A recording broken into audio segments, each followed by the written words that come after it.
to be the guy in week 13, he almost had 30 points. Add a good quarterback like Russell Wilson. Add getting some more touches. Add getting some catches. This guy's going to be a fringe RB1 100% by the end of next year. He's going to break 1,000 yards. 100%. Number 7, I put Derrick Henry here. So here's why. For me, it's really because two things. They don't have A.J. Brown anymore, so now they just have Robert Woods, and Robert Woods is not A.J. Brown. So teams are already stacking the box and prepping for Derrick Henry. Now they're going to do that shit even more. That division got better. Jacksonville got better. Houston got better. Colts got better. They all got better. He's still going to get 300 touches, but I don't think he's going to have his games where he's going to break out 150, 3 touchdowns, no doubt. But he's going to have a lot of games where it's under 100 yards, maybe a touchdown. Maybe it's 12 points. He's still RB1. You still have got to take Derrick Henry in the first round if he's there. But I don't think... I have a lot of other guys that I could easily make a case for that says, if I'm picking at pick 7 and all the running backs are going, every running back goes there, I would consider probably taking a wide receiver before I would take Derrick Henry. If picks 1 through 6 were running backs, I would go wide receiver and pass on Derrick Henry in the first round. So, all right, number 7 to you. I have Derrick Henry at number 7. Nice. Yeah. Look at us go. It's like you looked at my cheat sheet. Same reasons? Same reasons. Like you said, when he got hurt last year, I saw what happened to that team, and I think they're just gonna same reason like you said. Like, who's Tannehill really gonna touch Tannehill throwing the ball? Nope. He's gonna. I don't know. That's why I get why I say he's not gonna teach Willis anything, because he can't teach him nothing. He has nothing to teach him. Just turn around and hand the ball off. Right. But like I said, I think they're just gonna stack the box, and Derrick Henry's going to have a tough time. He's going to be touchdown dependent, and he's going to piss a lot of fantasy owners off. Yep. He's going to have those games where he's going to get you 30, 40, and you're going to be like, fuck yeah, I won this week.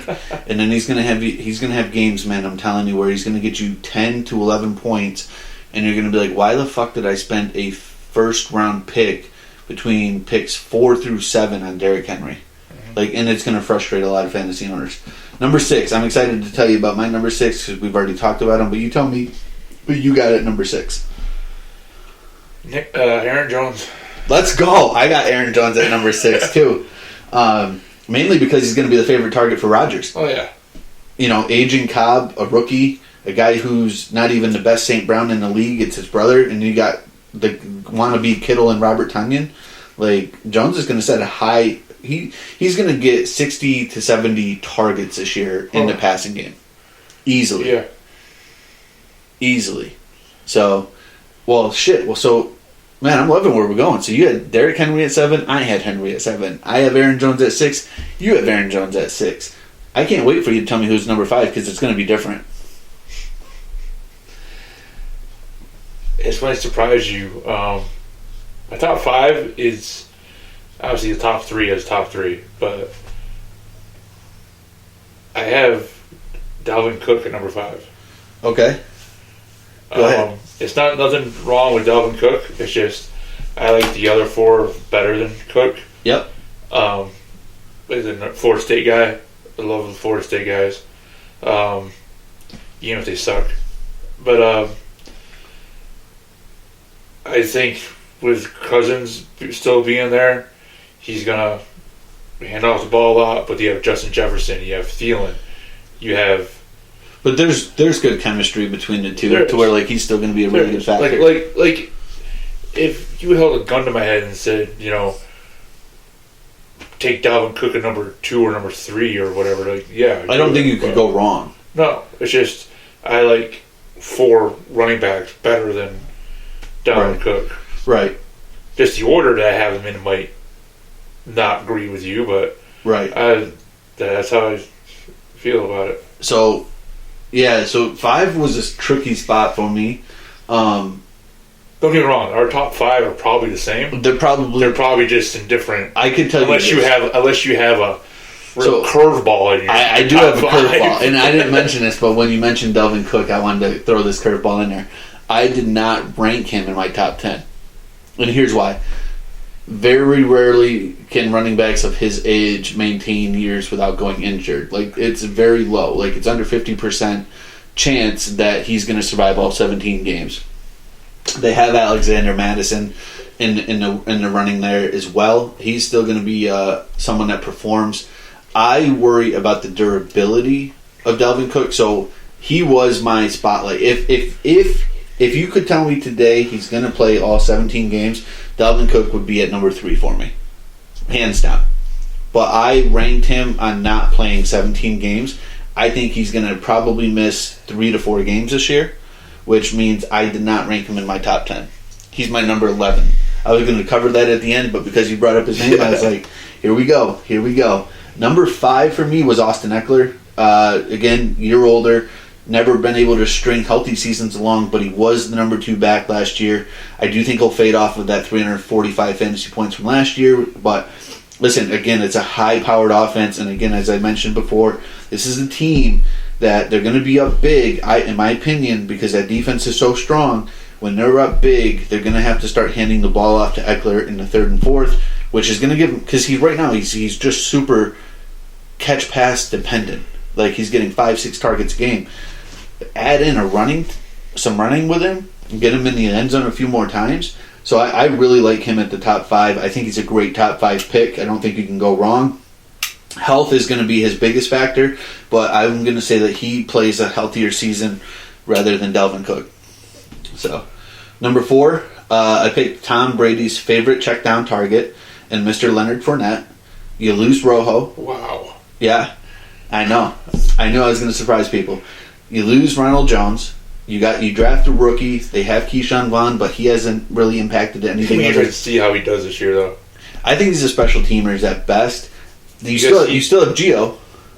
Because Rojo is in Kansas City now, so it's gonna be interesting to see how Rojo does at Kansas. I mean, don't get me wrong, I'm happy he's there, but it's gonna be weird seeing. I think it's gonna be the first year with the Bucks where Leonard Fournette is the guy. Mm-hmm. Now he was the guy back in the day with Blake Bortles in Jacksonville, but I want to reiterate what I just said. He was the guy with Blake Bortles at quarterback in Jacksonville. Like, they were giving the ball to him and he was getting 6 inches because his line couldn't move a cloud. Like, put him with a good offensive line, with a good quarterback in Tom Brady. He's not only going to get the check down targets, he's going to get rushing opportunity. This guy, if he can stay healthy, he is going to be a prime, I'm telling you, he's going to be a top 5 back.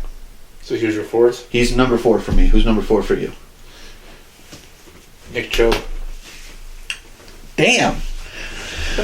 Okay. The reason I didn't rank Nick Chubb, the passing is an opportunity. Kareem Hunt is healthy, and you just don't know what what's going on with Watson. Yeah, which I think is going to be a 6 to 8 gamer.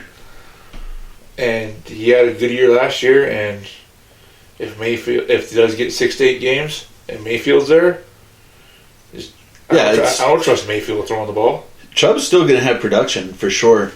Do you worry though about the targets that he doesn't have? Because he doesn't get many targets because it's Kareem Hunt when it comes to that. Yeah, but I've always liked Nick Chubb. I've always liked Chubb. Contract year, man, so he's got to prove it. Who's number 3 for me? Yeah, Joe Mixon. Joe Mixon. I didn't rank him. Not in my top 10. I think he's gonna have a decent year again this year. I know the wide receivers and tight ends are there, but I just think he's gonna have as long as he keeps his hands to himself. He'll have a good year. The one thing I like about Joe Mixon, I was asked about him today because he's been swirling up in Dynasty League trade rumors, and I was asked about him, and I gave my honest take on him. Here's my thing: he's gonna have his best year yet, in my opinion, in the NFL. Why? They've done a lot to really upgrade that offensive line. Yep. A lot to upgrade that offensive line. So you upgrade that offensive line and you take pressure off of Joe Burrow. And, they still have Samaje Perine. as his handcuff. But Joe Mixon, you can make a case that he's a top 10 running back easily. There's easily a couple of guys that I could shift out of here. The next one that I'm going to talk about is one of them. So I put CMC in my top 3 still because of it's a. That means we must have the same top 2. Yes, because I put him in my top 3 because when he's healthy, there's nobody better. When he's healthy, I'm banking on CMC having a bounce back, full healthy campaign in 2022, and that's asking for a lot. If he misses one game, I can live with that. It's the 5, 6, 7 game strings where he misses, and then he comes back and he plays the week and he's out again. That's where it hurts. But so again, if you're drafting today, I don't know how you can pass him up at number 3. Mm-hmm. It's so hard. But this is where I got to go against what I've already said. People draft for the name, Patrick Mahomes in the first round. When you look at CMC at 3, how are you not getting a boner? How are you saying like down Jimmy down? You know what I'm saying? So CMC for me, if he can play and he's healthy, he's a steal at 3. He's a lock. Who's your third? I just told you my third. Okay, who's 2? Najee Harris, baby. Same thing. Last year over 1,200 yards, 307 attempts. He's like the Derrick Henry who can catch. Yeah. He's a bruiser, man. You add in Pickett and Trubisky who are unproven. Dude, they're going to give him touches. Oh, yeah. He is going to touch that rock. He's going to touch that thing more than I touch myself. And listen, for all the people that are going to be listening to this shit, that's a lot. Yeah. That's a lot. You know what I'm saying? And of course, as long as he's number 1. Yeah. So number 1 is no surprise. Jonathan JT. Reigning rushing champ, 22 points per game last year, logged double digits, 15 out of 17 games. Now you add Matt Ryan to the That's what I'm saying. Now you had a quarterback that can actually hit you. And just so you know, Matt Ryan is a better check down quarterback than Carson Wentz will ever be. What do you think he did when he had Devontae Freeman in Atlanta? Yeah. Check down. What do you think he did when he had Cordell Patterson last year? Check down. Give the man a better offensive line. What do you think my boy's going to do? He's going to find my boy JT. JT is going to be the consensus number 1 pick in every league. Everyone's so. If you're in a league and the guy doesn't take JT number 1, you got to check his temperature.